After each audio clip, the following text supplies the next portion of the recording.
Hello, magandang umaga po sa inyong lahat. Ako, pasensya na po kayo at kailangan natin ipakita yung video presentation para po maliwanagan ang ating mga senior citizens sa mga nagawa na po natin para dito sa online registration.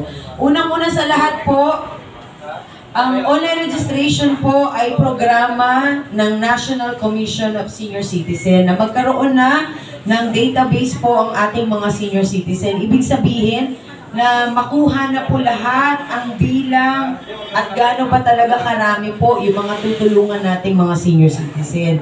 Sa ganitong paraan po, malalaman din at magiging basis po ito ng programa na ibababa po ng ating gobyerno para makatulong po sa mga senior citizen po natin. Unang-una na po dito, yung online registration po ay para sa buong Pilipinas. Para sa kabuuan po ng mga senior citizen. Alam niyo po ba na ang senior citizen na total po ay nasa halos 12 million po ang ating mga senior citizen.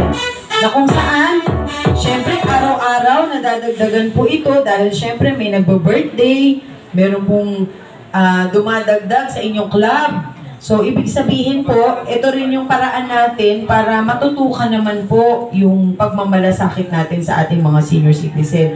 Na kung saan, ang good news po dito ay nagbabana ng 43 billion pesos ang ating mahal na Pangulong Bongbong Marcos para sa mga senior citizen, para sa kanilang health insurance. Ang health insurance po na ito, lahat ng senior citizen ay entitled para sa 5,000 pesos each na health insurance. Na kung saan, ang health insurance nyo po kasama dito ang libreng laboratory, libreng check-up sa mata, dental, sa tenga, sa puso, x-ray, at saka mga gamot po.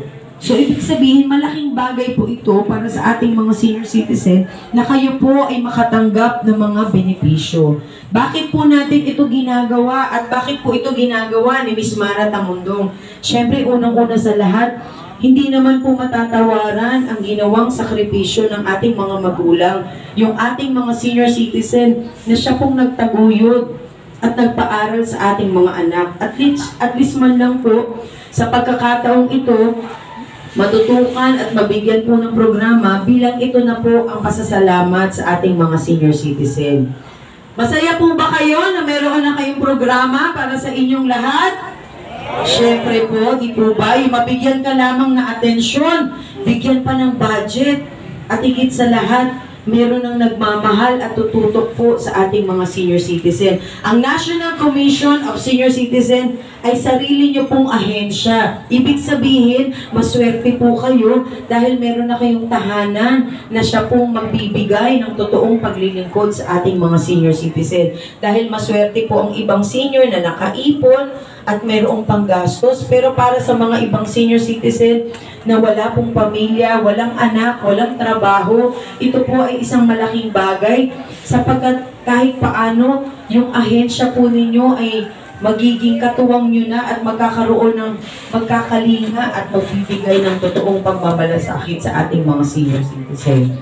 Na alam nyo po, sa totoo lamang, syempre yung ibang tao, tinatanong nila, bakit kaya si Ms. Mara Tamundong tumutulong sa mga senior citizen? Baka naman tatakbo lang sa politika yan. Baka naman ginagawa niya ng paraan ito para sa politika. Alam po ninyo, ang taong tumutulong ay hindi na po naghihintay ng oras.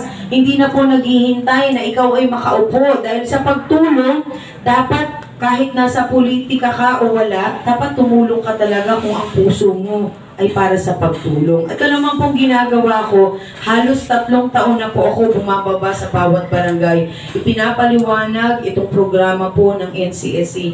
Nagbibigay po ng outreach program para sa mga kabataan. Bakit po? Dahil nakita ko po na kailangan natin gawin ito bilang isang tao. Nakita ko po nung panahon ng pandemya, ang hirap ng buhay. So itong pangalawang pagkakataon po na ibinigay sa atin ng Panginoon, ay gusto ko lang pong gamitin sa pagtulong upang ang ating mga senior citizen naman po ay mabawasan naman ng stress. Kumbaga, maramdaman naman nila na may nagmamahal sa kanila na katulad ko po. Dahil alam nyo po, Ako naman ay wala pa namang senior citizen, 46 years old po. Pero lahat naman po tayo papunta dun sa edad na yun. At least man lang sa panahon ko po, yung lakas ko, ibinigay ko para makatulong sa ating mga senior citizen na siya pong nagmahal din sa akin at kaya naman merong isang maratamundong dahil din po sa pagmamahal ng aking mga magulang. Na gusto ko lamang po ibalik lahat ng yan dahil alam po ninyo mahirap maging isang magulang. Ako po ay isang magulang na rin. At syempre ang ating pag-alala sa ating mga anak at sa ating sarili ay lagi pong nandito. Pero nung nakita ko po na nagkaroon ako ng daan at pagkakataon na makatulong, ginawa ko po talaga kaagad. Hindi na po dapat magtaka ang ilan, bakit ko po ito ginagawa? Siyempre may mga magulang pa po ako. Meron pa akong mga tiyahin. At the same time, ako po bilang isang magulang, nararamdaman ko rin po kung ano yung sakripisyo at hirap na ibinigay po ninyo para sa inyong mga anak.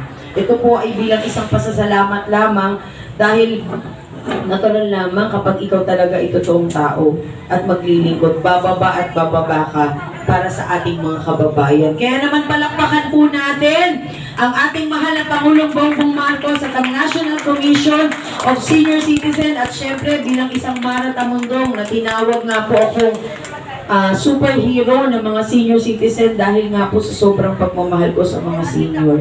Nakita niyo naman po ilang programa na aking ginawa. Actually, sa halos 3 taon, nawala na po ako ng boses. Umulan man, umaraw, bumababa po ako. Lahat po ng senior citizen, gusto ko pong yakapin dahil naramdaman ko po nung panahon ng eleksyon nung ako po ay nagkakampanya. Naramdaman ko po na parang pakiramdam ng ilang senior natin yung parang walang pumapansin sa kanila. Kaya maswerte lamang po ako dahil ako po ay umaawit. Kaya naman every time na ako po ay bababa sa bawat barangay, naghahandog po ako ng isang awiting pagmamahal para sa ating mga senior citizen. Na sa tingin ko, hindi naman po masamang magbigay ng isang kanta para maramdaman din po natin na ang pagtulong po na tago sa puso ay mararamdaman po nating lahat. Kaya ako naman po ay aawit lamang saan ba ako, ito yung katanungan sa online. Ito naman po lahat ay direct sa system po ng National Commission of Senior Citizen. Hindi po kayo mag-alala, hindi kayo dapat mag-alala dahil wala naman kami kukuning information dahil ito po ay direct na sa kanilang system na ang inyong pangalan at yung mga sasagutin yung katanungan ay direct na sa kanila para kayo po ay nakarehistro na. Sa dulo po ng inyong registration, lalabas po dyan yung inyong RRN number o yung Registered Reference Number na kung saan ito po ang number na magpapatunay na kayo po ay rehistrado na. At the same time, yung mga katanungan po dyan ay para lamang magkaroon pa ho ng basis ang ating gobyerno kung ano pa yung mga programa na ibababa bukod po sa health insurance ng mga senior citizen.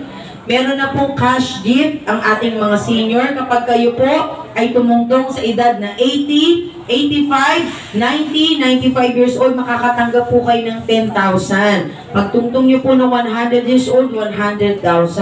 At meron pong additional na discount ang mga senior citizen na 500 pesos. Bukod po doon sa 20% na discount ninyo, babawasan pa ng 500 pesos.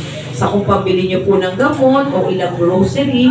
So malaking bagay po ito dahil sa totoo lamang, sa hirap ng buhay, kahit na sabihin nyo pong 500 pesos ang discount o 20%, malaking bagay pa rin po yan. Dahil at least, yung masasave nyo na pera, pwede nyo pong magamit sa ibang mas mahalagang bagay. So, nasaan ang aking ito raw.